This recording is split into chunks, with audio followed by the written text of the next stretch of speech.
വേദനിപ്പിക്കുന്നവർക്ക് നമ്മൾ മറുപടി കൊടുക്കാൻ നിന്നാൽ നമുക്കതിനെ സമയമുണ്ടാകൂ. അവർക്കുള്ള മറുപടി കാലം കരുതി വെച്ചിട്ടുണ്ടാകും. അത് കാണാൻ ക്ഷമയോടെ കാത്തിരിക്കുക. ആഗ്രഹിക്കുന്ന കാര്യങ്ങൾ നാളേക്കായി മാറ്റിവെക്കരുത്. ഇന്നു തന്നെ അതിനുള്ള പരിശ്രമം തുടങ്ങണം. നാളെ എന്നൊന്നുണ്ടോ എന്ന് പോലും ചിന്തിക്കരുത്, പ്രവർത്തിക്കുക. സ്വപ്നങ്ങൾക്ക് പുറകെ സഞ്ചരിക്കണം. പരിഹാസങ്ങളിൽ നിന്ന് പാഠങ്ങൾ ഉൾക്കൊള്ളണം. വിയർപ്പൊഴുക്കി അധ്വാനിക്കണം. തളർത്തുന്നവരുടെ മുൻപിൽ പുഞ്ചിരിയോടെ തലയുയർത്തി നടക്കണം. ഒരു ഇരുമ്പ് ദണ്ഡിന് കൂടുതൽ അടി കിട്ടുന്തോറും അത് മൂർച്ചയുള്ള ഒരു ആയുധമായി മാറുന്നു. അതുപോലെയാണ് നമ്മുടെ മനസ്സിന് കിട്ടുന്ന ഓരോ വേദനയും നമ്മുടെ ജീവിതത്തെ മൂർച്ചയുള്ളതും ബലമുള്ളതുമാക്കി മാറ്റുന്നു. ഒരാളെ കുറ്റപ്പെടുത്തുമ്പോൾ അയാളുടെ അവസ്ഥ കൂടി മനസ്സിലാക്കണം. സത്യം എന്തെന്നറിയാതെ നമ്മൾ പറയുന്ന ഓരോ വാക്കും കേൾക്കുന്നവരുടെ മനസ്സ് തകർക്കുന്നതാണോ എന്ന് ചിന്തിക്കുക.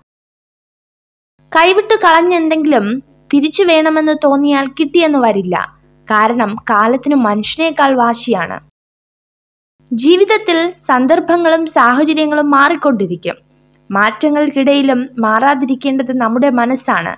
മാറ്റി നിർത്താതെ കരുതൽ നൽകേണ്ടത് മനസ്സറിഞ്ഞു സ്നേഹിച്ചവരെയാണ്. വിശ്വാസമുണ്ടെങ്കിൽ നിശബ്ദത പോലും മനസ്സിലാക്കപ്പെടും. വിശ്വാസമില്ലെങ്കിൽ എല്ലാ വാക്കുകളും തെറ്റിദ്ധരിക്കപ്പെടും. പരസ്പര വിശ്വാസമാണ് ബന്ധങ്ങളുടെ ആത്മാവ്. പലതും കണ്ടിട്ടില്ല, കേട്ടിട്ടില്ല എന്ന് നടിക്കുന്നത് പ്രതികരിക്കാൻ അറിയാഞ്ഞിട്ടല്ല, ബന്ധങ്ങൾ അറ്റുപോകാതിരിക്കാൻ വേണ്ടി മാത്രമാണ്. മനസ്സ് എല്ലാവരിലുമുണ്ട്. പക്ഷെ മനസ്സിലാക്കുവാനുള്ള മനസ്സ് എല്ലാവരിലും കണ്ടെന്നു വരില്ല. ചിലരുടെ പെട്ടെന്നുള്ള മാറ്റം നമ്മെ വേദനിപ്പിക്കും. പക്ഷെ അത് മാറ്റമല്ല. അത്രയും നാൾ അവർ അണിഞ്ഞിരുന്ന മുഖംമൂടി അഴിഞ്ഞു വീണ് തനിനിറം പുറത്തു വന്നതാണെന്ന് നമ്മൾ തിരിച്ചറിയണം. മൗനത്തോളം ശക്തമായ ഭാഷയില്ല. മൗനത്തോളം ശക്തമായ ശിക്ഷയുമില്ല. നമ്മളെ മനസ്സിലാക്കാത്തവരുടെ മുന്നിൽ മൗനം തന്നെയാണ് നല്ലത്. ദേഷ്യവും സങ്കടവും നിയന്ത്രിക്കാൻ കഴിയാത്തവരെ ഒരിക്കലും അകറ്റി നിർത്തരുത്.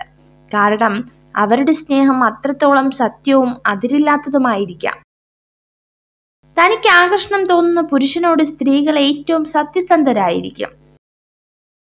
വിജയത്തിന്റെ തൊട്ടു മുൻപിലെത്തി എന്ന് തിരിച്ചറിയാതെ പരിശ്രമം അവസാനിപ്പിക്കുന്നതാണ് ഏറ്റവും വലിയ പരാജയം.